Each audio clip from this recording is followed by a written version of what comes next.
Adishakti services के YouTube channel में आपका स्वागत है।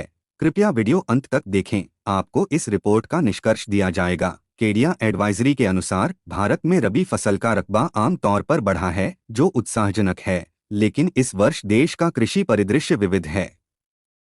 हालांकि देश में तिलहन और अन्य फसलों, विशेष रूप से चना, मसूर और मटर में वृद्धि देखी गई है, गेहूं और चावल की बुआई के धीमे प्रदर्शन ने चिंता पैदा कर दी है, संभवतः अपर्याप्त वर्षा के कारण। इसके अतिरिक्त अल नीनो का प्रभाव जून 2024 तक देखा जाता रहेगा, जिसका भारत के कृषि दृष्टिकोण पर काफी प्रभाव पड़ेगा। रबी की बुआई बढ़ने के साथ साथ रबी फसलों के लिए समर्पित भूमि में सामान्य वृद्धि हुई है। रिपोर्ट के मुताबिक रबी का कुल रकबा 120.50 लाख हेक्टेयर है, जो एक साल पहले 115.83 लाख हेक्टेयर था। गेहूं और चावल के लिए रकबा इस वर्ष फसलों का कवरेज पिछले वर्ष के बराबर नहीं है। इसे दक्षिण पश्चिम मानसून की विदाई और अक्टूबर में अपर्याप्त वर्षा से समझाया जा सकता है, जिससे बुआई धीमी हो गई होगी। अक्टूबर में वर्षा 1901 की तुलना में अक्टूबर में भारत में छठी सबसे कम वर्षा देखी गई।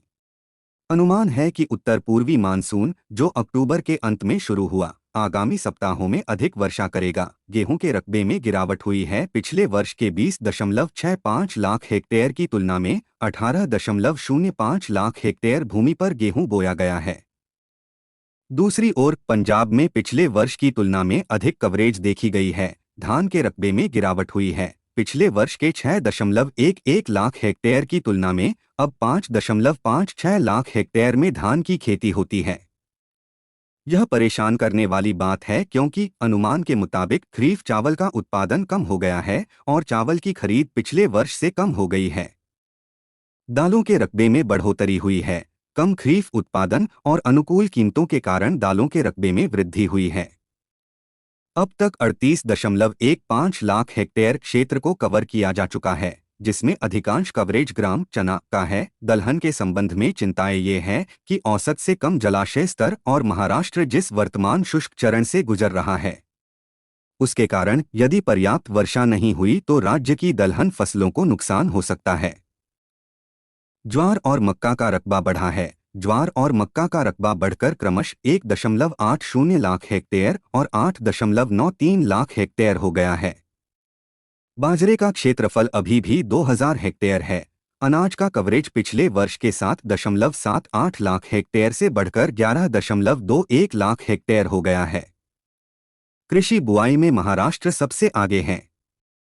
तिलहन के रकबे में बढ़ोतरी हुई है। इस साल तिलहन की बुआई का कुल रकबा 47.53 लाख हेक्टेयर है, जो पिछले साल के 43.64 लाख हेक्टेयर से अधिक है।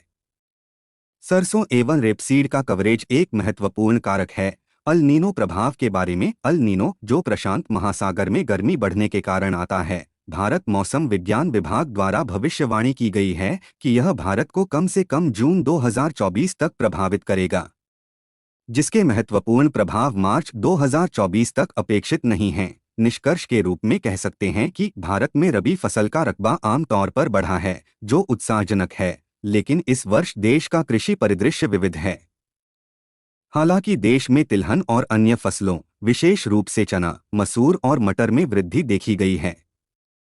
गेहूं और चावल की बुआई के धीमे प्रदर्शन ने चिंता पैदा कर दी है, संभवतः अपर्याप्त वर्षा के कारण। इसके अतिरिक्त अल नीनो का प्रभाव जून 2024 तक देखा जाता रहेगा, जिसका भारत के कृषि दृष्टिकोण पर काफी प्रभाव पड़ेगा।